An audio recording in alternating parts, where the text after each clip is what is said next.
الحمد للہ نحمده ونستعینه ونستغفر ونؤمن به ونتوکل علیہ ونعوذ باللہ من شرور انفسنا ومن سیئات اعمالنا من يهده الله فلا مضل له ومن يضلل فلا هادي له واشهد ان لا اله الا الله واشهد ان محمدا عبده ورسوله اما بعد فإن خير الحديث كتاب الله وخير الهدي هدي محمد صلى الله عليه وسلم وشر الأمور محدثاتها وكل محدثة بدعة وكل بدعة ضلالة وكل ضلالة في النار.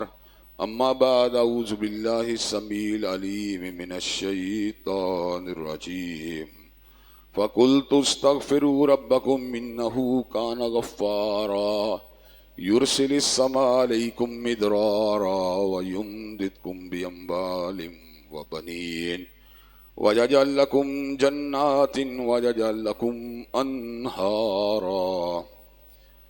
ہر قسم کی تعریفات اللہ مالک الملک کے لیے ہیں جنہوں نے جنات اور انسان کو حقیقی معنوں میں اپنی پوجا، اپنی بندگی اور اپنی عبادت کے لیے بنایا ہے. جنات اور انسان کی تخلیق کا حقیقی اور بنیادی مقصد ایک ہی تھا، اور وہ یہ تھا کہ وہ بارگاہ رب العالمین میں آیا کریں، اپنی جبین نیاز کو مالک کائنات کی بارگاہ میں آ کے جھکایا کریں، اپنے دست سوال و کبریا کی بارگاہ میں آ کے پھیلایا کریں، اپنی کمر کو حالت رکوع میں اس کی بارگاہ میں آ کے ہم کیا کریں، اسی کی تکبیر کی صداؤں کو بلند کیا کریں، اسی کی تحلیل کی آوازوں کو اجاگر کیا کریں اور اسی کی تسبیح گیت گایا کریں. چنانچہ ارشاد ہوا وما خلقت الجن والانس الا لیعبدون، اور میں نے نہیں بنایا جنات اور انسان کو مگر اپنی پوجا، اپنی بندگی اور اپنی عبادت کے لیے. حمد و ثنا کے بعد عرب ہار من گنت اور بے شمار درود و سلام ہوں اس ہستی اقدس و مقدس پر کہ جن کا نام نامی اور اسم گرامی محمد کریم صلی اللہ علیہ وعلی آلہ وصحبہ وبارک وسلم ہے. اللہ رب العزت نے کائنات کے امام علیہ الصلوۃ والتسلیم کو اہل کائنات کی ہدایت اور ان کی رہنمائی کے لیے مبعوث فرمایا، اور آپ کی ذات بابرکات کے ذریعے اہل کائنات کی ہدایت اور ان کی رہنمائی کا خوب بندوبست فرمایا. اللہ رب العزت نے چونکہ کائنات کے امام علیہ الصلوۃ والتسلیم کو کائنات کا آخری الہامی ہادی اور آخری ناطق وحی قائد بنا کے بھیجا تھا، اس لیے پروردگار عالم نے آپ کی ذات اقدس میں طرح طرح کی خصوصیات کو بدیعت فرما دیا تھا، اور گوناگوں قسم کی صفات علیہ کو آپ کی ذات اقدس و مقدس کا حصہ بنا دیا تھا. اور ان تمام باتوں سے بڑھ کر یہ کہ میرے آقا کی زندگی میں کوئی صبح ایسی نہیں آئی، کوئی شام اور کوئی رات ایسی نہیں آئی، دکھوں کی کوئی گھڑی اور شو کا لمحہ ایسا نہیں آیا جب مالک کائنات نے اپنی تائید کو، اپنی نصرت کاملہ، اپنی حمایت بے مثال الازوال کو حضرت رسول اللہ صلی اللہ علیہ وسلم کے شامل حال نہ فرمایا ہو. اور ان تمام باتوں سے بڑھ کر یہ کہ عرش کے رب نے اپنی آخری کتاب حمید کو سید العرب والعجم، امام المتقین والابرار، حضرت اشرف الانبیاء والمرسلین، حضرت خاتم النبیین جناب محمد کریم صلی اللہ علیہ وسلم قلب اتھر میں نازل فرما دیا تھا. اسی کتاب حمید کے ایک انتہائی اہم مضمون جس کا تعلق ویسے تو پورے سال کے ساتھ ہے، لیکن چونکہ رمضان المبارک اللہ کی رحمتوں کا ایک خصوصی مہینہ ہے اور صحن مسجد یا مسجد کا گرد و نواح کا جتنا خطہ ہوتا ہے یہ اللہ تبارک و تعالیٰ کا پسندیدہ ترین خطہ ہے، اس لیے اس خطے کی مناسبت کے ساتھ بھی اور اس مہینے کی مناسبت کے ساتھ بھی میں اس بات کو ضروری خیال کرتا ہوں کہ اس چیز کی اہمیت کو رمضان المبارک میں خصوصیت سے اس لیے بھی اجاگر کیا جائے کہ اگر انسان اس چیز کو حاصل کر لے تو اللہ تبارک و تعالیٰ کے فضل و کرم سے انسان کے جملہ غم بھی دور ہو سکتے ہیں، جملہ خطائیں بھی معاف ہو سکتی ہیں، اور انسان اللہ تبارک و تعالیٰ کی خوشنودی حاصل کر کے جنت کا حقدار بھی بن سکتا ہے. حضرات گرامی قدر، اللہ نے اس امر کا اعلان کلام حمید میں فرما دیا تھا، تبارک الذی بیدہ الملک وہو علی کل شیء قدیر، بابرکت ہے وہ ذات کہ جس کے ہاتھ کے اندر بادشاہت ہے اور وہ ہر چیز کے پر قادر ہے. الذی خلق الموت والحیات لیبلوکم ایکم احسن عملا، اور اللہ کی ذات وہ ذات ہے جس نے موت و حیات کے استعدام کو بنایا تاکہ انسانوں کے احسن اعمال کو جانچ لیا جائے. حضرات گرامی قدر، ایک بندہ تو وہ خوش نصیب ہے جو پوری کی پوری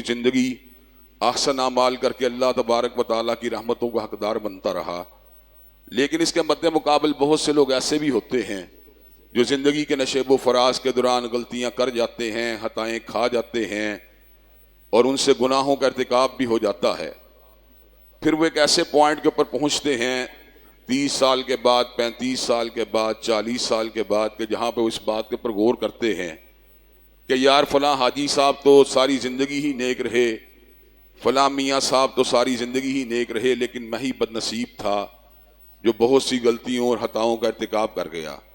شیطان ایسے بندے کو اللہ تبارک و تعالیٰ کی رحمت سے نا امید کرتا ہے اور اس کے ذہن کے اندر یہ وسوسہ ڈالتا ہے کہ تیری پوری زندگی آلودہ ہے، تو ناپاک ہے، تو جھوٹا ہے، تو مکار ہے، تو بددیانت ہے، چنانچہ اب تیرے لیے تو اللہ تبارک و تعالیٰ کی بارگاہ کے اندر کچھ بھی نہیں ہے، تجھے اب اسی بغاوت کے راستے کے اوپر ہی چلتے رہنا چاہیے، نا امیدی اور مایوسی اور یاسیت کے راستے کے اوپر ہی چلتے رہنا چاہیے۔ حالانکہ ایسی بات نہیں ہے۔ بات یہ ہے کہ جہاں پر اللہ تبارک و تعالیٰ کی رحمت جو ہے، ان رحمت اللہ قریب من المحسنین، اللہ کی رحمت جہاں پر نیکوکاروں کے ساتھ ہے، جہاں پر شب زندہ داروں کے ساتھ ہے، جہاں پر تہجد گزاروں کے ساتھ ہے، وہیں پر اللہ تبارک و تعالیٰ کی محبتیں، اللہ کا پیار توبہ کے طلبگاروں کے ساتھ بھی ہے اور گناہوں کی معافی مانگنے والوں کے ساتھ بھی ہے۔ اللہ تبارک و تعالیٰ ماؤں سے زیادہ اور باپوں سے زیادہ محبت کرنے والے ہیں۔ ماں باپ اپنے بچے کو روتا دیکھ کر، سسکتا دیکھ کر اور ان کی آنکھوں میں آنسو دیکھ کر اور اس کی ندامت کے عزم کو دیکھ کر پگھل جاتے ہیں، اور بچے نے ان سے کتنی بھی زیادتی کیوں نہ کی ہو اس کو اپنے سینے کے ساتھ لگا لیتے ہیں، ماں اپنی آغوش میں لے لیتی ہے۔ اللہ تبارک و تعالیٰ کی رحمت اس سے بھی بہت زیادہ ہے۔ اللہ تبارک و تعالیٰ اپنے بندے کو روتا دیکھ کر، گڑگڑاتا دیکھ کر، اس کی آنکھوں میں آنسو دیکھ کر، اس کی للہیت دیکھ کر، اس کا تقوی و طہارت دیکھ کر، گناہوں کے اوپر اس کی ندامت دیکھ کر اور اپنی بارگاہ کی طرف اس کا رجوع دیکھ کر اللہ تبارک و تعالیٰ کی رحمتیں بھی پورے عروج کے اوپر پہنچ جاتی ہیں۔ حضرات گرامی قدر، معاملہ اگر دنیا کے اندر کسی قانون کی وائلیشن کا ہو تو انسان 3 طرح کے طریقوں سے عام طور پہ بچ نکلنے میں کامیاب ہو جاتا ہے۔ کوئی ایک طریقہ اختیار کرتا ہے، بچ نکلتا ہے۔ سرمایہ ہو تو رشوت دے کے بچ جاتا ہے، سفارش ہو تو تعلقات کے ذریعے بچ جاتا ہے، پی آر ہو تو طاقت کے ذریعے بچ جاتا ہے۔ لیکن اللہ تبارک و تعالیٰ کا معاملہ یہ نہیں ہے۔ اللہ تبارک و تعالیٰ کسی خزانے سے کیسے مرعوب ہو سکتے ہیں؟ وَلِلَّهِ خَزَائِنُ السَّمَاوَاتِ وَالْأَرْضِ، زمین و آسمان کے جتنے بھی خزانے ہیں وہ پروردگار عالم کی ملکیت ہیں۔ ان الذین کفروا وماتوا وهم کفار فلن يقبل من احدهم ملء الارض ذهبا ولو افتدى به اولئک لهم عذاب علیم وما لهم من ناصرین۔ جنہوں نے کفر کے اوپر اس دنیا کو چھوڑا ہے، اگر وہ زمین کی مقدار کے برابر سونے کو بھی لے کے آئیں تو اللہ تبارک و تعالیٰ ان کے سونے کو قبول نہیں کرے گا، ان کے لیے جہنم کے دہکتے ہوئے انگارے ہوں گے۔ جہاں تک تعلق ہے سفارش کی بات کا، ولا يقبل منها شفاء، گناہوں کے اوپر مرنے والے کی کوئی سفارش جو ہے قبول نہیں ہو سکتی۔ ایسے شخص کی خصوصیت کے ساتھ کہ جس نے زندگی میں شرک جیسی نجاست کو بھی اپنے اعمال کا حصہ بنا لیا ہو تو کسی بڑی سے بڑی ہستی کی سفارش بھی اس کے کام نہیں آ سکتی۔ ہاں، چھوٹے بڑے گناہ جہنم کی آگ کاٹنے کے بعد یا یوم حساب کے جو ہے کھینچے کے بعد یا یوم حساب کی پکڑ کے بعد انسانوں کے کام، بڑے لوگوں کی سفارشیں آئیں گی، حفاظ کی سفارشیں، والدین کی سفارشیں، اسی طرح نیکوکاروں کی سفارشیں۔ پھر سب سے بڑی بات یہ ہے شفیع المذنبین کی سفارش، حضرت رسول اللہ صلی اللہ علیہ وسلم کی اپنی سفارش گناہ گاروں کے لیے بڑے حوصلے کا سبب ہوگی، جن کے نامہ اعمال کے اندر شرک کی نجاست نہیں ہوگی۔ حضرت آقا علیہ السلام کی سفارش ان کے کام آ جائے گی اور بالآخر وہ جنت کے باغات میں داخل ہونے میں کامیاب ہو جائیں گے۔ حضرات گرامی قدر، جب وہاں تک تعلق ہے طاقت کی بات کا تو ان القوت للہ جمیعا، طاقتیں تو ساری میرے پروردگار عالم کے پاس ہیں۔ انسان کی طاقت کی اللہ کے سامنے حیثیت کیا ہے؟ ساری کائنات مل جائے تو اللہ کو زمین کے اوپر عاجز نہیں کر سکتی۔ مجھے وہ حدیث کئی مرتبہ اللہ تبارک و تعالیٰ کی گرفت اور پکڑ کے بارے میں جو ہے وہ میرے دل کے اندر آتی ہے، اور میں بڑی سوچ میں اللہ تبارک و تعالیٰ کی گرفت کے بارے میں چلا جاتا ہوں کہ اگر بہت بڑی تعداد میں انسان کسی خون ناحق کے اندر ملوث ہوں تو اللہ تبارک و تعالیٰ ان سارے کے سارے لوگوں کو جو ہے اپنے عذاب کے اندر مبتلا کر دے گا۔ اللہ تبارک و تعالیٰ جو ہے تعداد اس کے لیے معنی نہیں رکھتی، قوت اس کے لیے معنی نہیں رکھتی۔ یہ تو فرعون جیسے ناپاک انسان کی ہم خیالی تھی کہ پروردگار عالم کی ذات کہاں پر ہے، بڑا نظریاتی دہریہ تھا۔ اللہ تبارک و تعالیٰ کی ذات کا بہت بڑا معاند اور اللہ کی ذات کا بڑا بڑا دشمن تھا۔ حامان کو یہ بات کہتا تھا مجھے ایک محل بنا دو، مجھے مٹی کی ایک بلند عمارت بنا دو، میں اس عمارت کے اوپر چڑھ کے دیکھنا چاہتا ہوں کہ موسیٰ علیہ السلام کا رب کہاں پر ہے، اور ایسی بکواسیات بھی کیا کرتا تھا، انی لاظنہ کاذبا، میرا یہ گمان ہے کہ موسیٰ علیہ السلام کا رب کوئی نہیں، فقط ہمیں جو ہے وہ جھوٹ کے اندر مبتلا کرنے کی کوشش کرتا ہے۔ اور اپنے ایمان کی حالت اس کی کو پختہ نہیں تھی، باوجود اس کے عناد کے، باوجود اس کی بغاوت کے، ہر آنے والا جھٹکا اس کو ایک باری ہلاتا تھا۔ ٹڈیوں کا عذاب آیا، جوؤں کا عذاب آیا، مینڈکوں کا عذاب آیا، طوفان کا عذاب آیا، ہر عذاب کے بعد کہتا موسیٰ ایک مرتبہ اپنے پروردگار کو کہہ دو، اگر وہ اپنے عذاب کو ٹال دے گا تو بنی اسرائیل کے لوگوں کو تمہارے ساتھ روانہ کر دیا جائے گا۔ لیکن ہر ٹھوکر کے بعد، ہر عذاب کے بعد دوبارہ پرانی بغاوت کے اوپر چل پڑتا تھا اور سابقہ عذاب کو اتفاق کے ساتھ تعبیر کر دیتا تھا۔ اللہ تبارک و تعالی ہماری زندگیوں کے اندر بھی کئی مرتبہ ایسے مواقع لے کے آتے ہیں، اولا یرون انہم یفتنون فی کل عام مرۃ او مرتین ثم لا یتوبون ولا هم یذکرون، کہ سال کے اندر ایک دو مرتبہ ایسے اوقات آتے ہیں کہ ہمیں جناب اللہ تبارک و تعالی جھنجھوڑتے ہیں، ہم روتے ہیں، گڑ گڑاتے ہیں کہ اللہ آئندہ کے بعد اپنے معاملات کو ٹھیک کر لیں گے، لیکن حضرات گرامی کے اندر پھر پرانے کے پرانے ہو جاتے ہیں اور سمجھتے ہیں وہ کوئی اتفاق تھا، وہ کوئی ایکسیڈنٹ تھا، وہ کوئی حادثہ تھا۔ زمین کے اوپر ہونے والے معاملات کی اصل اساس کو سمجھنے سے قاصر رہنے کی وجہ سے دوبارہ بغاوت کے اوپر چل نکلتے ہیں۔ حضرات گرامی کے اندر یہاں پر میں یہ بات بھی آپ حضرات کے گوش گدار کرنا ضروری سمجھتا ہوں کہ جراثیم جو ہے اس کی حقیقت کو ہم تسلیم کرتے ہیں، بیکٹیریے کی حقیقت کو بھی مانتے ہیں، وائرس کی حقیقت کو بھی مانتے ہیں، حالانکہ ہم نے وائرس کو نہیں دیکھا، بیکٹیریے کو نہیں دیکھا۔ اینٹی بیکٹیریل سوپ بھی ہوتے ہیں، اینٹی بیکٹیریل ٹریٹمنٹ بھی ہوتی ہے، انجیکشنز بھی ہوتے ہیں، گولیاں ٹیبلٹس بھی ہوتی ہیں، اینٹی وائرل ٹریٹمنٹ بھی کرواتے ہیں۔ کیوں؟ اس لیے کہ میڈیسن کے علم نے اس بات کو پروف کر دیا ہے کہ بیکٹیریے کا وجود ہے، اسی طرح وائرس کا وجود ہے۔ حضرات گرامی قدر، لیکن میں آپ کو یہ بات بتلا دینا چاہتا ہوں کہ بیکٹیریا اور وائرس جس طرح اپنے اثرات کے لحاظ سے ایک حقیقت ہیں، اللہ کی قسم گناہ اس سے بھی بڑی ایک حقیقت کا نام ہے، گناہ اس سے بھی بڑی ایک حقیقت کا نام ہے۔ حضرت رسول اللہ صلی اللہ علیہ وسلم کی جب ہم احادیث طیبہ کا مطالعہ کرتے ہیں تو انسان کے رونگٹے کھڑے ہو جاتے ہیں کہ گناہ کی عقوبت کتنی سخت ہو سکتی ہے اور گناہ کی پکڑ کتنی سخت ہو سکتی ہے۔ اللہ تبارک و تعالیٰ کلام حمید میں اعلان فرماتے ہیں، ما اصابکم من مصیبہ فبما کسبت ایدیکم، جتنی بھی مصیبتیں تم کو آتی ہیں در حقیقت تمہارے اپنے نامہ اعمال کی سیاہی کی وجہ سے آتی ہیں۔ ظہر الفساد فی البر والبحر بما کسبت ایدی الناس، کہ خشکیوں اور تریوں کے اندر انسانوں کے نامہ اعمال کی سیاہی نے فساد کو ظاہر کر دیا ہے۔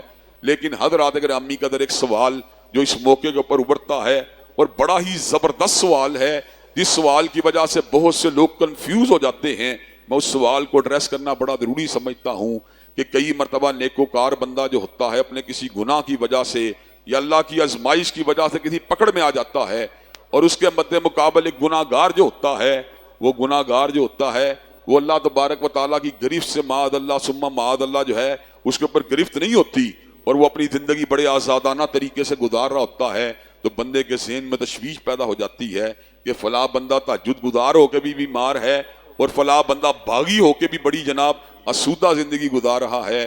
تو حضرات گرامی قدر، اس کے جواب دو ہیں۔ پہلا جواب تو یہ ہے، عذابی اصیب بہ من اشاء، میرا عذاب ہے میں جس کو مرضی اس کے اندر مبتلا کر دوں۔ اور دوسرا جواب بڑا ہی زبردست ہے جس میں اسی کی تفصیل موجود ہے، للہ ما فی السماوات و ما فی الارض وَإِن تُبْدُوا مَا فِي أَنفُسِكُمْ أَوْ تُخْفُوهُ يُحَاسِبْكُم بِهِ اللَّهُ، کہ زمین و آسمان میں جو کچھ بھی ہے وہ پروردگار عالم کی ملکیت ہے، تم اپنے اعمال کو ظاہر کرو یا چھپا لو، يُحَاسِبْكُم بِهِ اللَّهُ، اللہ تمہارا محاسبہ ضرور کر رہے ہوتے ہیں۔ پھر اللہ کیا وجہ ہے؟ وہ تو بچ گیا، میں پھنس گیا، یہ پھنس گیا، وہ بچ گیا۔ اللہ نے کہا بادشاہ میں ہوں کہ تم ہو، فَيَغْفِرُ لِمَن يَشَاءُ وَيُعَذِّبُ مَن يَشَاءُ، میں جس کو چاہوں پکڑ لوں، میں جس کو چاہوں معاف کر دوں، جس کو چاہوں مہلت دے دوں، اور جس کو چاہوں اس کے عذاب کو قیامت تک مؤخر کر دوں۔ تو حضرات گرامی قدر، اس وجہ سے کسی کو آزاد دیکھ کر انسان کو مغالطہ نہیں لگنا چاہیے، اور کسی کو پریشان دیکھ کر انسان جو ہے اس کو کسی بدگمانی کے اندر مبتلا نہیں کرنا چاہیے۔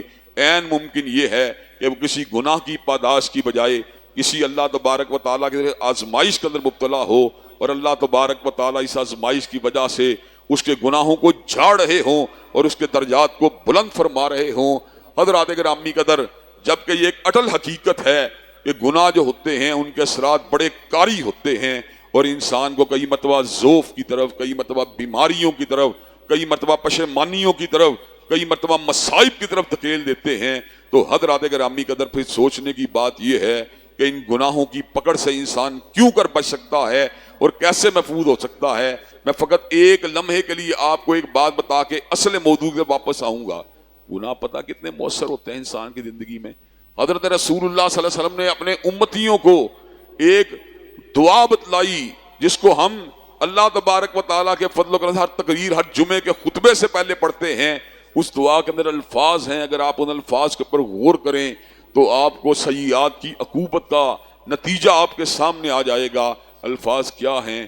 نعوذ باللہ من شرور انفسنا ومن سیئات اعمالنا، کہ ہم اپنے نفوس کی شرارتوں سے بھی اللہ آپ کی پناہ کو طلب کرتے ہیں، اور اپنے اعمال کی برائی سے بھی اللہ آپ کی پناہ کو طلب کرتے ہیں۔ اس کا مطلب یہ ہے اگر میرے اعمال کی برائی میرے اوپر وارد ہو جائے تو اس موقع کے اوپر میں آپ کے سامنے جو خطبہ دے رہا ہوں 40 منٹ کا، 50 منٹ کا، حضرات گرامی قدر، اگر میرے گناہ میرے اوپر غلبہ پا لیں تو میں ایک جملہ بھی آپ کے سامنے نہیں بول سکتا۔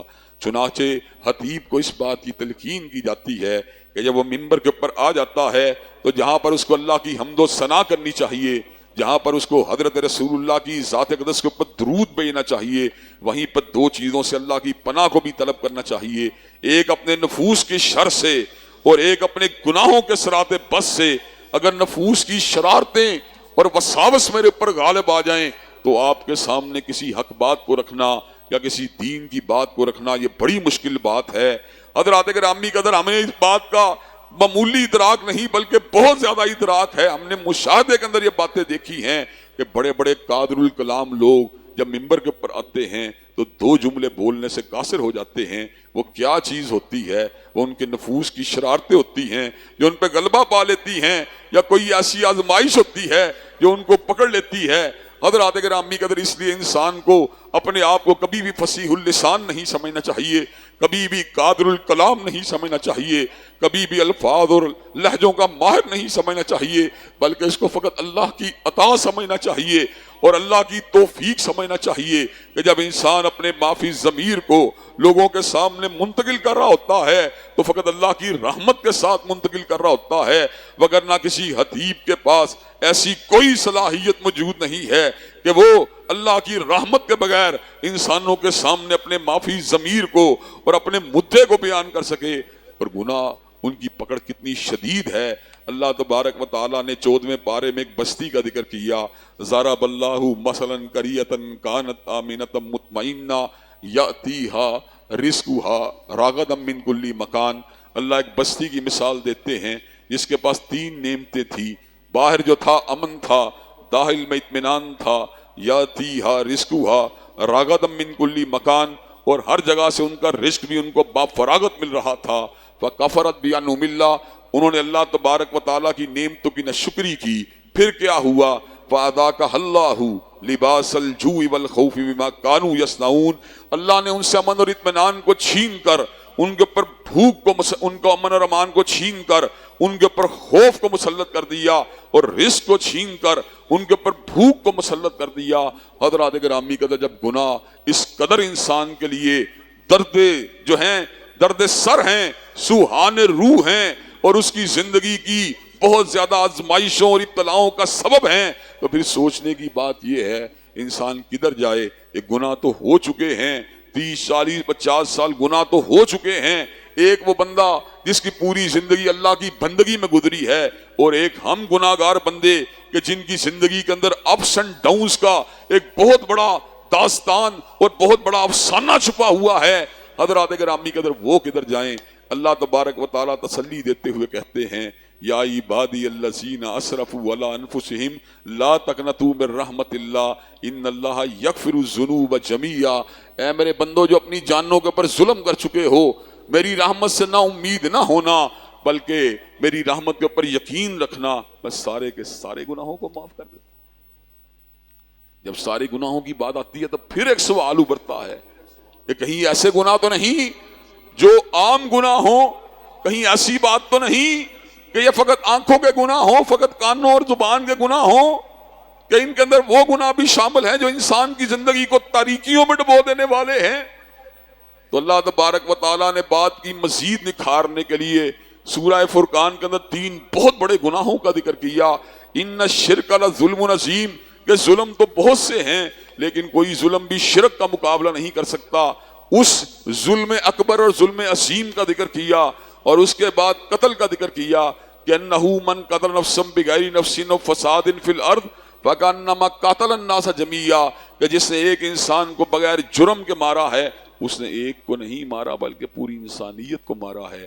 ومن یقتل مؤمنا متعمدا فجزاؤہ جہنم خالدا فیہا وغضب اللہ علیہ ولعنہ وأعد لہ عذابا عظیما، اور جس نے ایک مومن کو مارا ہے اس کی ٹھکانہ جہنم کے دیکھتے ہوئے انگارے ہیں، اللہ کا اس کے اوپر عذاب بھی ہوگا، لعنتیں بھی ہوں گی، اور لمبا عرصہ جہنم میں قیام بھی ہوگا۔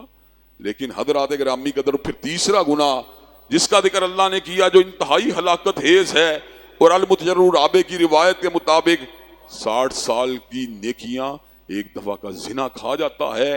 حضرات گرامی قدر ان 3 انتہائی مہلک اور ہلاکت خیز گناہوں کا ذکر کرنے کے بعد اللہ تبارک و تعالیٰ فرماتے ہیں الا من تاب وآمن وعمل عملا صالحا فاولئک یبدل اللہ سیئاتہم حسنات، جو ان گناہوں کے ارتکاب کے بعد ایمان کو لے کے آئے گا، توبہ کو لے کے آئے گا، عمل صالح کو لے کے آئے گا، اس کے گناہوں کو معاف ہی اللہ نہیں کرے گا بلکہ اس کے گناہوں کو نیکیوں کے ساتھ تبدیل کرے گا۔ تو حضرات گرامی قدر اس کا مطلب یہ ہے کہ پریشانی والی بات کوئی نہیں، ڈائریکشن صحیح کرنے کی بات ہے، گھبرانے والی بات کوئی نہیں، جہد کا تعین کرنے والی بات ہے۔ حضرات گرامی قدر سورہ تغابن ایک انقلابی پیغام دیتی ہے انسانوں کو۔ کیا پیغام دیتی ہے؟ ما اصاب من مصیبت الا باذن اللہ، کہ جو بھی تکلیف تمہاری زندگی میں آتی ہے، جو بھی مصیبت تمہاری زندگی میں آتی ہے، وہ اللہ کے حکم سے آتی ہے۔ ومن یؤمن باللہ یہدی قلبہ، جو بندہ مومن و مسلمان ہوتا ہے اللہ اس کے دل کو مصیبت سے نکلنے کا راستہ بتلا دیتا ہے۔ یہ بڑی اہم بات ہے ہمارے لیے۔ کئی مرتبہ انسان لمبے عرصے پھنسے رہتے ہیں، کئی لوگ مصائب سے نکلتے رہتے ہیں۔ میں گناہ گار، میں خطا کار، زندگی میں کئی مصیبتیں آئیں، اللہ نے باہر نکال دیا، اس لیے کہ میں نے مصیبتوں کی نسبت الحمدللہ ہمیشہ اپنی ذات کے ساتھ کی ہے، اور اپنے مالک کو ہمیشہ بخشن ہار پایا ہے، اپنے مالک کو ہمیشہ رحمتیں کرنے والا پایا ہے۔ حضرات گرامی قدر حضرت یونس علیہ السلام جب مچھلی کے پیٹ میں چلے گئے تھے تو آپ مجھے یہ بات بتلائیں، دنیاوی اعتبار سے، مادی قوانین کے اعتبار سے، فزیکل ریالٹیز کے اعتبار سے وہ کون سی چیز تھی جو یونس علیہ السلام کو مچھلی کے پیٹ سے باہر نکال سکتی تھی؟ کچھ بھی نہیں تھا۔ تسبیح کی اللہ نے باہر نکال دیا، اور اسی تسبیح کی اہمیت کو اجاگر کرتے ہوئے الفاظ کہے تو کیا کہے؟ فلولا انہ کان من المسبحین للبث فی بطنہ الی یوم یبعثون، اگر یونس علیہ السلام تسبیح نہ کرتے تو مچھلی کے پیٹ میں قیامت کی دیواروں تک موجود رہتے۔ حضرات گرامی قدر انبیاء علیہ السلام جو کہ اللہ تبارک و تعالیٰ کی سب سے برگزیدہ، سب سے چنیدہ، سب سے بلند و بالا ہستیاں ہیں، حتیٰ کہ اللہ ان سے اپنے کلام کو کرتا ہے، ان کے ساتھ ان پہ اپنی وحی کا نزول فرماتا ہے۔ حضرات گرامی قدر سیدنا آدم علیہ السلام نے توبہ کی، ربنا ظلمنا انفسنا وَإِن لَّمْ تَغْفِرْ لَنَا وَتَرْحَمْنَا لَنَكُونَنَّ مِنَ الْخَاسِرِينَ۔ سیدنا موسیٰ علیہ السلام نے اللہ کی بارگاہ میں آ کے الفاظ کہے ربی انی ظلمت نفسی فاغفر لی۔ یونس علیہ السلام نے اللہ کی بارگاہ میں آ کے الفاظ کہے لا الہ الا انت سبحانک انی کنت من الظالمین۔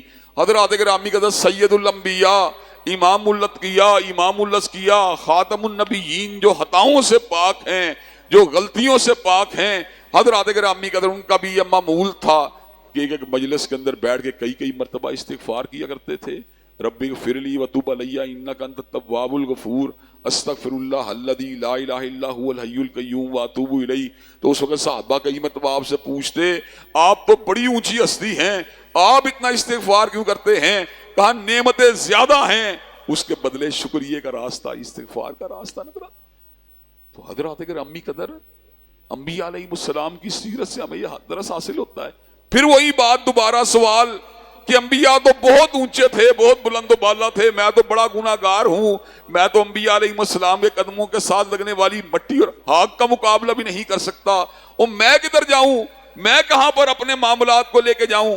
تو بہت سے ایسے واقعات ہمارے سامنے آئے جنہوں نے ہمیں دلاسا دیا اور ہمیں موٹیویٹ کیا کہ گھبرایا نہ کرو, اللہ بڑا بخشنہار ہے, اللہ بڑے سے بڑے گناہوں کو معاف کر دیتا ہے. کتب احادیث میں 99 انسانوں کے قاتل کا واقعہ موجود ہے جو 99 قتل کرنے کے بعد اللہ کی رحمت کا طلبگار ہوا اور اللہ تبارک و تعالیٰ کی رحمتوں کا امیدوار بنا. ایک عالم کے پاس گیا, اس سے پوچھا کہ یہ بات بتلاؤ کہ کیا میری خطائیں معاف ہو سکتی ہیں؟ اس نے کہا نہیں ہو سکتی, اسے بھی قتل کر دیا.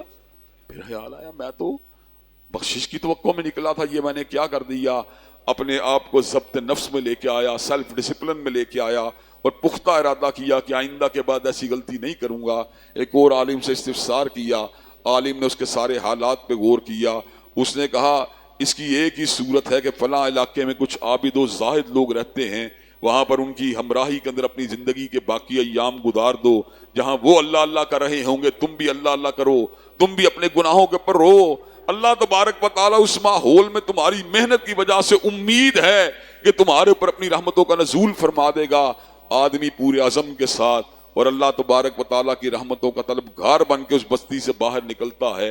ابھی آد میں نہیں پہنچا جب موت کا وقت آ گیا. جب موت کا وقت آ گیا تو اس موقع کے اوپر رحمت کے فرشتے وہ بھی اپنی دانش کے اندر اس کی طرف مراجت کے لیے, اور عذاب کے فرشتے بھی اس کے مراجت کے لیے اللہ کی بارگاہ کے اندر جو ہے اس مقدمے کو پیش کیا گیا کہ اللہ تبارک و تعالیٰ یہ کس کا مال ہے, اس کو کہاں پہ جانا چاہیے. اللہ تبارک و تعالیٰ کہتے ہیں زمین کی پیمائش کر لو, اگر نیکوکاروں کی بستی سے فاصلہ کم ہوگا تو رحمت کے فرشتے لے جائیں, اگر فاصلہ زیادہ ہوگا تو عذاب کے فرشتے لے جائیں. فاصلہ زیادہ تھا لیکن اللہ نے زمین کے پر وحی کا نزول فرما دیا کہ میرے بندے کو لے کے سکڑیا. حضرات گرامی قدر اللہ تبارک و تعالیٰ یغفر لمن یشاء, جس کو چاہے معاف کر دیں. جب اس بندے کی نیت نیک تھی, جب اس کے اندر اصلاح کے جذبات موجود تھے, جب اس کو اللہ کی رحمت کی طلب تھی, تو اللہ تبارک و تعالیٰ نے اس کی نیت کو دیکھتے ہوئے زمین کو سکڑنے کا حکم دیا. جب پیمائش کی گئی, فاصلہ وہاں سے کم نکلا جہاں نیکوکاروں کی بستی تھی, اس کو اللہ کی رحمت کا حقدار بنا دیا گیا. حضرات گرامی قدر, جو پروردگار عالم 99 اور 100 انسانوں کے قاتل کو معاف کر سکتا ہے, کیا وہ ہمارے اوپر رحمتوں کا نزول نہیں فرما سکتا؟ حضرات گرامی قدر, اسی طرح ہمارے سامنے حضرت شبیبہ غامدیہ کا واقعہ موجود ہے کہ معاشرے کی جہالت اور معاشرے کے پرانے اثرات بد کی وجہ سے خطا کا ارتکاب ہو گیا. بارگاہ رسالت مآب میں حاضر ہوئی, کہا اللہ کے نبی بہت بڑی غلطی ہو گئی, یا رسول اللہ طہرنی, کہ مجھے پاک کیا جائے, مجھے صاف کیا جائے. آقا علیہ السلام نے کہا اس وقت تک پاک نہیں کیا جا سکتا جب تک حمل جو ہے اس کی اطلاع نہ مل جائے. کچھ عرصے کے بعد آئی, کہا آقا میں حاملہ ہوں. کہا اس وقت تک سزا نہیں دی جا سکتی جب تک وضع حمل نہیں ہو جاتا. اس کے بعد پھر آئی, کہا آقا اب تو بچہ بھی ہو گیا ہے. کہا جب تک بچہ روٹی کھانے کے قابل نہیں ہو جاتا اس وقت تک تمہارے ساتھ جو ہے کوئی ایسا معاملہ نہیں کیا جا سکتا. کہاں ہے ہیومن رائٹس کی بات کرنے والے, کہاں ہے انسانیت کے حقوق کی بات کرنے والے؟ کیا انسانی حقوق کی اس سے بھی بڑی کوئی پاسداری ہوگی؟ یہ گناہ کا ارتکاب کے باوجود بچہ جو ہے اس کے رزق کے انتظام کی اور اس کی کفالت تک کے بارے میں جو ہے ایک ساری مینجمنٹ کو کیا جا رہا ہے. کچھ عرصے کے بعد آئی, بچے کے ہاتھ میں روٹی کا نوالا تھا. کہا آقا اب تو مجھے پاک کر دیجیے. کس قدر گناہ کے اوپر ندامت ہے. زمین میں گاڑا گیا اور رجم کی سزا کو قائم کرنے کے لیے پتھراؤ کیا گیا. خون کا ایک فوارہ حضرت خالد نے ولید کے کپڑوں کے اوپر گرا اور حضرت خالد نے ولید نے کہا عورت ناپاک تھی, جاتے جاتے مجھے بھی ناپاک کر گئی ہے. تو ایسے عالم کے اندر حضرت آقا علیہ السلام نے کہا, روایات میں 2 طرح کے الفاظ آئے ہیں. ایک لفظ یہ ہے خالد اس نے ایسی توبہ کی ہے، ایسی توبہ کی ہے کہ مدینہ کے سارے گناہ گاروں پہ تقسیم کر دی جائے، اور دوسری روایت کے مطابق مدینہ کے 70 گناہ گاروں پہ تقسیم کر دی جائے، اللہ سب کی خطاؤں کو معاف کر دے۔ معاذ بن مالک الاسلمی رضی اللہ تعالیٰ عنہ نے جب اپنے آپ کو رجم کے لیے پیش کیا تو حضرت آقا علیہ السلام نے ان کے اس صدا کے مل جانے کے بعد اس امر کا اعلان فرما دیا کہ معاذ نے ایسی توبہ کی ہے پوری امت پہ تقسیم کر دی جائے تو اللہ تبارک و تعالیٰ اس کی خطاؤں کو معاف کر دے گا۔ حضرات گرامی قدر، اس لیے بعض اسلاف اس طرح کی گفتگو کر چکے ہیں کہ کئی مرتبہ نیکی کرنے والا آدمی چوٹی کی نیکی کر کے بھی اللہ کی رحمت سے دور ہو جاتا ہے، اور کئی مرتبہ بہت بڑے گناہ کا ارتکاب کرنے والا بندہ بھی اللہ کی رحمت کا حقدار بن جاتا ہے، اس لیے کہ وہ نیکی کرنے کے بعد فخر اور عجب کے اندر مبتلا ہو کر اور اپنے آپ کو برتر سمجھ کر اللہ کی رحمت سے دھتکار دیا جاتا ہے، اور وہ گناہ کا ارتکاب کرنے کے بعد عاجزی انکساری اور ندامت کا راستہ اختیار کر کے اور اللہ تبارک و تعالیٰ کی پکڑ سے بچنے کی کیفیت میں مبتلا ہونے کے بعد اور اللہ کی رحمت کے طلب کے اندر بے چین اور بے قرار ہونے کے بعد اللہ کی رحمت کا حقدار بن جاتا ہے۔ تو اس کا مطلب یہ ہے کہ وہاں پر کوئی ایسی بات نہیں ہے کہ وہ دنیا داری کا معاملہ ہو کہ جہاں پر انسانوں کی معمولی غلطی کو بھی ساری زندگی ریئلائز کروایا جائے اور بار بار ان کو تانے دیے جائیں۔ وہاں پر جناب انسانوں کے لیے فیاضی کے معاملات ہیں، جنراسٹی کے معاملات ہیں۔ انسان کسی کو گالی دے کے دیکھ لے، 50 سال کے بعد بھی این ممکن ہے اس گالی کو واپس لٹایا جائے کہ تم نے 50 سال پہلے مجھے گالی دی تھی، لیکن وہاں رحمت ہی رحمت ہے، وہاں مغفرت ہی مغفرت ہے، وہاں پر اللہ کی جو ہے برکہ برستی ہے، رحمتوں کی برکہ برستی ہے۔ انسان اپنے جیسے انسان کو بآسانی معاف نہیں کرتا، لیکن پروردگار عالم معمولی انسانوں کی بڑی بڑی خطاؤں کو معاف کر دیتے ہیں۔ حضرات گرامی قدر، یہ استغفار کا راستہ، توبہ کا راستہ کس نتیجے کے اوپر منتج ہوتا ہے؟ فَقُلْ تَسْتَغْفِرُوا رَبَّكُمْ إِنَّهُ كَانَ غَفَّارًا يُرْسِلِ السَّمَاءَ عَلَيْكُمْ مِدْرَارًا وَيُمْدِدْكُمْ بِأَمْوَالٍ وَبَنِينَ وَيَجْعَلْ لَكُمْ جَنَّاتٍ وَيَجْعَلْ لَكُمْ أَنْهَارًا۔ حضرات گرامی قدر، اللہ تبارک و تعالیٰ کیا فرماتے ہیں؟ حضرت نوح علیہ السلام کے الفاظ کو اللہ نے کلام اللہ کا حصہ بنا دیا کہ اپنے پروردگار سے اپنے گناہوں کی معافی مانگا کرو، وہ بخشنے والا غفار ہے۔ یرسل السماء علیکم مدرارا، وہ موسلا دار بارشوں کا نزول تم پہ کرے گا۔ وَيُمْدِدْكُمْ بِأَمْوَالٍ وَبَنِينَ، وہ تمہارے مالوں میں بھی اضافہ کر دے گا۔ وَيَجْعَلْ لَكُمْ جَنَّاتٍ وَيَجْعَلْ لَكُمْ وَيُمْدِدْكُمْ بِأَمْوَالٍ وَبَنِينَ، تمہارے بیٹوں میں بھی اضافہ کر دے گا۔ وَيَجْعَلْ لَكُمْ جَنَّاتٍ وَيَجْعَلْ لَكُمْ أَنْهَارًا، تمہارے لیے باغات کو بھی آباد کر دے گا، تمہارے لیے دریاؤں اور نہروں کو بھی رواں فرما دے گا۔ حضرات گرامی قدر، کئی لوگ اتنے فضول ذہن کے ہوتے ہیں، کوئی وظیفے کی بات کی جائے، کوئی للہیت کی بات کی جائے، کوئی استغفار کی بات کی جائے تو آگے سے الٹے سیدھے استدلال پیش کرتے ہیں کہ مغربی اقوام کون سی وظیفے کرتی ہیں، مال تو ان کے پاس ہے، تم یہاں پہ غربت کی زندگی گزار رہے ہو، تمہارے وظیفے کہاں پہ گئے؟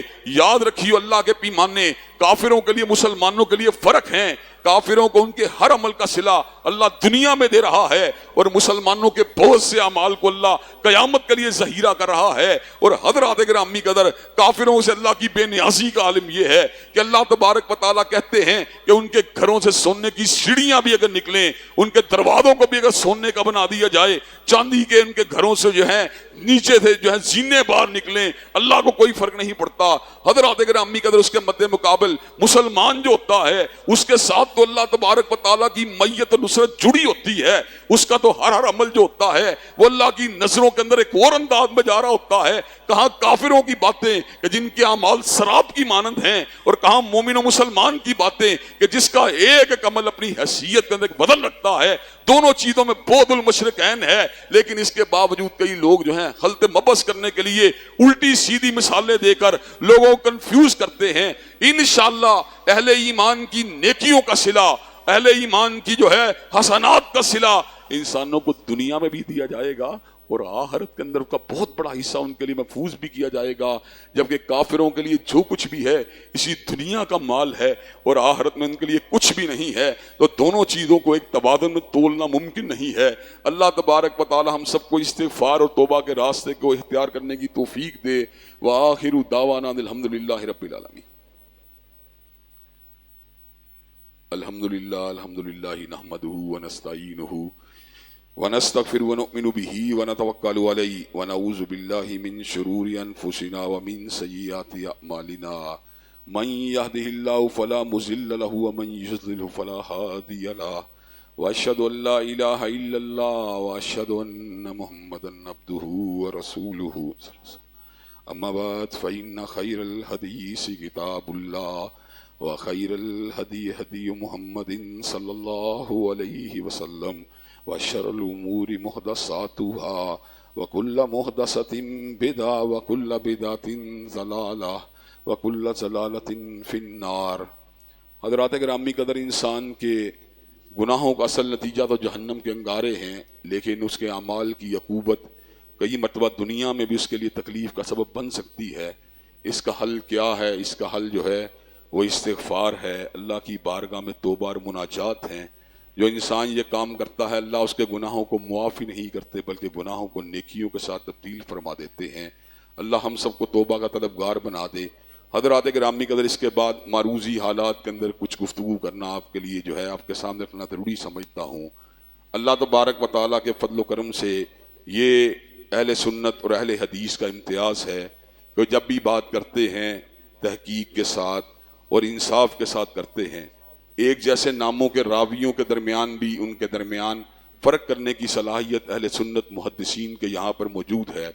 اس کے مد مقابل نفرتوں کے اسیر، تعصب کے مارے ہوئے لوگ جو ہوتے ہیں، حقائق کو پہچان لینے کے باوجود بھی، دو شخصیات کو پہچان لینے کے باوجود بھی جانتے بوجھتے ان کے اعمال کو مدغم کرنے کی کوشش کرتے ہیں۔ میں نے گزشتہ خطبے کے اندر بھی آپ کے سامنے اس بات کو رکھا تھا کہ دورہ امریکہ میں نہیں گیا، لیکن وہ زبردستی جس طرح ٹرولنگ کرنے کی کوشش ہوتی ہے، بہرحال ہمیں اس بات سے کوئی فرق نہیں پڑتا۔ اللہ تبارک و تعالیٰ کے فضل و کرم سے حق ایک ایسی چیز کا نام ہے اور سچ ایک ایسی چیز کا نام ہے جسے کوئی آنچ نہیں ہے۔ اگر محدثین کے معیار کو سامنے رکھا جائے تو دو مختلف افراد کے درمیان امتیاز کرنا اور دو مختلف شخصیات کے درمیان امتیاز کرنا ضروری ہوتا ہے، لیکن کئی لوگ ایسے ہوتے ہیں کہ کہیں سے کوئی اینٹ اٹھائی، کہیں سے کوئی روڑا اٹھایا اور ایک پوری عمارت بنانے کی کوشش کی۔ حضرات گرامی قدر، آج میں آپ کے سامنے کچھ باتیں اپنے ورلڈ ویو کے حوالے سے بھی کر دینا چاہتا ہوں کہ اس وقت امت کے مخالفین جو دنیا میں بڑے ہیں وہ تین ہیں۔ ایک ٹرمپ ہے، ایک نیتن یاہو ہے اور ایک مودی ہے۔ مودی نے اور اس کے پیش رو حکمرانوں نے پاکستان کے ساتھ جو کچھ کیا وہ کوئی ڈھکی چھپی بات نہیں ہے۔ کشمیریوں کے ساتھ وہ جو معاملات کر رہے ہیں وہ بھی کوئی ڈھکی چھپی بات نہیں ہے۔ بنگلہ دیش کے اندر کس انداز میں انہوں نے جماعت اسلامی کے رہنما اور جید علماء کو پھانسی کے پھندوں کے اوپر لٹکایا وہ کوئی ڈھکی چھپی بات نہیں ہے۔ علماء اسلام کے خلاف جھوٹے پراپوگنڈے کرنا ان کا وتیرہ ہے۔ سفر بنگال کے دوران ہمیں بھی جناب یہ بات کہی کہ تبلیغی دورہ نہیں، دہشت گردوں کو منظم کرنے کی سازش ہے۔ انڈیا ہر وقت پاکستان کی طاق میں رہتا ہے اور امت مسلمہ کے دشمن فلسطینیوں کے ساتھ زیادتی کرنے والوں کے ساتھ دوستی کے ہاتھ بڑھاتا رہتا ہے۔ حضرات گرامی قدر، اسی طرح امریکہ نے گزشتہ کئی اشروں کے دوران جو مسلمانوں کے ساتھ کیا وہ بھی کوئی ڈھکی چھپی بات نہیں۔ صدام حسین کے پاس کہا ویپن آف ماس ڈسٹرکشن ہے، لیکن کار پر بمباری کر کے تباہ و برباد کر دیا گیا۔ افغانیوں کے اوپر بمباریاں کی گئیں اور دنیا کے بہت سے مقامات کے اوپر مسلمانوں کا خون کیا گیا۔ اب اسی کی پشت پناہی کے ساتھ القدس کے علاقوں میں گزشتہ کئی اشرے کے ساتھ جو ہے وہ ظلم و بربریت جاری و ساری ہے۔ اسرائیل جو ہے وہ عالم اسلام کا دشمن ہے، وہ ہر اسلامی ملک کا دشمن ہے۔ پاکستان کے ساتھ اس کی دشمنی خصوصیت کے ساتھ موجود ہے۔ کوئی بھی زندہ ضمیر مسلمان ان تین برائی کے سرچشموں کا ساتھی نہیں ہو سکتا۔ اور ہم یہ بات سمجھتے ہیں کہ اللہ تبارک و تعالیٰ کے فضل و کرم سے قرآن و سنہ موومنٹ اور میرا منشور بالکل واضح ہے کہ مسلمانوں کے ساتھ ظلم کرنے والے اور انسانیت کا استحصال کرنے والے یہ لوگ کسی قسم کی محبت، کسی قسم کی رواداری کے کسی بھی اعتبار سے حقدار نہیں ہیں۔